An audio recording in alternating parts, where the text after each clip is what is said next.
today for a bus tour of housing co-ops. There's around 18 co-ops in Brighton, all providing affordable housing for their members, who are both the tenants and the landlords.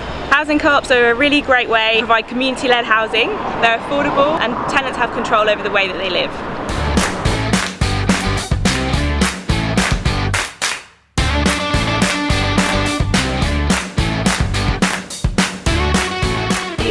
Now a queer housing co-op, so we house LGBT people and we have 5 members who all live in the house.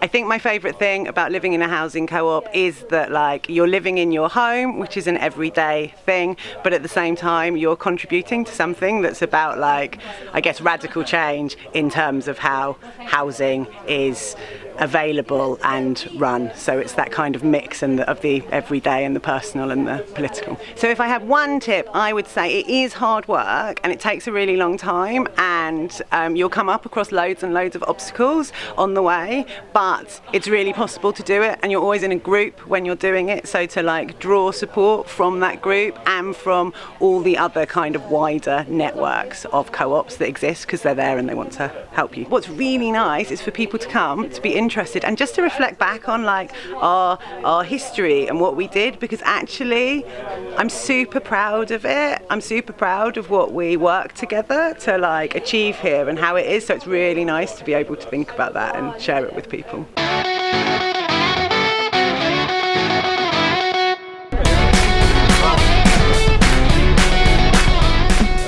My neighbour was working as a builder, general builder, so we were working every day, and our partners were both self-employed. We're all self-employed, we're all living in private rented, no chance of ever getting a council house or buying a house in Brighton, and yet we were doing this all day, every day, you know what I mean? We were doing houses and doing things up for other people, and it's what else can we do? And they'd been going to co-op meetings, they'd been going to meetings of a co-op that was a fledgling co-op that wasn't really going, they felt, anywhere at the time.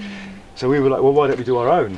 And so we did. So we basically got together and said, we wanted to keep it small, and actually we wanted to then try and find a bigger site, because obviously there is kind of, economy of scale, basically. But this site got offered up by the council and we just snapped it up. It's completely changed my life, essentially.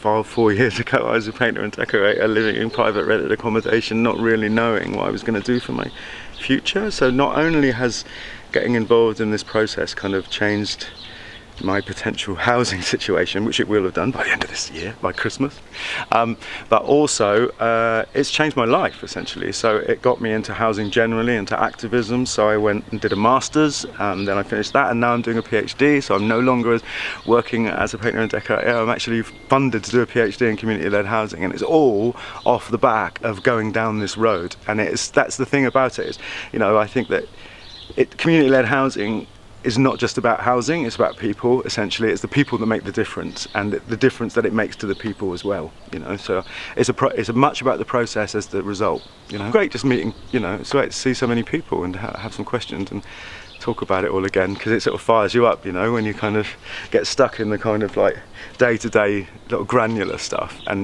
milestones do come along where you kind of go, yeah, we've achieved that, but it's really nice just to sort of stand and kind of blow our trumpet, you know what I mean, about what we are doing, and it kind of fires you up again to get back to the kind of oh, I need to send another 1,000 emails.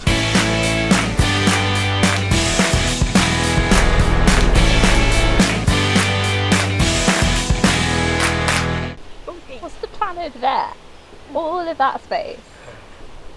Well, you can come and have a look if you like. We're going to be digging out and making a vegetable garden, a workshop area. We haven't got a 100% set design. There is a design in place, but it may change. But just sort of community depending space. on the community as well, all the volunteers, everybody that's coming and getting involved with the project. That may also change.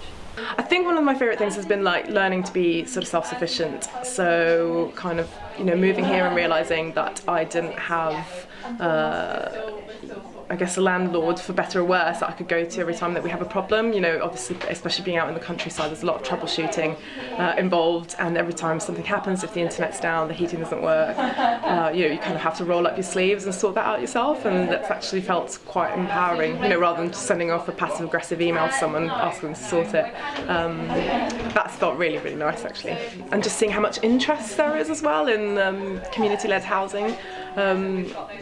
Obviously, I think as a co-op, even though we're not a co-op, you end up sort of sometimes it's quite easy to become a little bit isolated and sort of serving the interests of your group, and it's really amazing to have opportunities to kind of like reach out and network and interact with other people who have that same interest. So yeah, that'd be my favourite thing. So our vision wheel is based on this sort of 2 years of work that we did. It starts from a series of core values that we identified, which aren't mentioned here but don't require much imagination to imagine what they might be. And then we talked about the important thing about our project is that it's located in a particular place. We see that this as a kind of political project, so it's a project about creating alternatives and exploring change.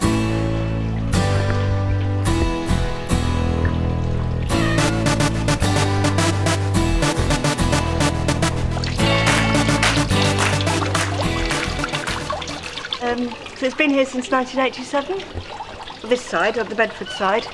That side was completed in 88, and there are about 34 adults living here and some children.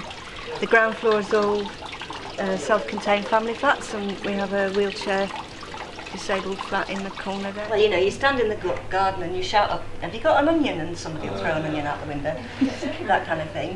That's brilliant. How do we communicate?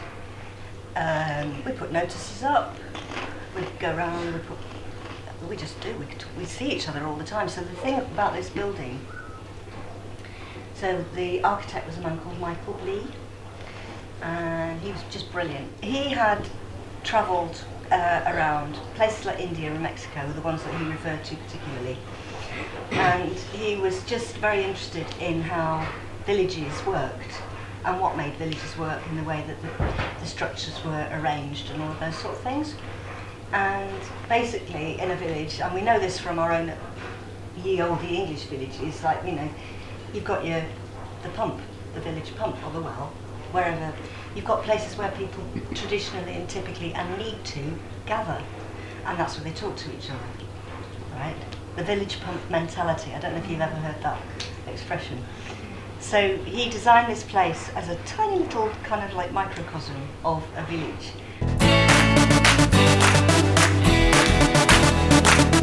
Have you enjoyed it? I have had a great time, yes. It's been wonderful. Have you ever been to a housing co-op before? I have not. This is the very first baby step that I'm making into learning about all of this stuff. Okay. Yeah. And what's been the most surprising thing you found out today?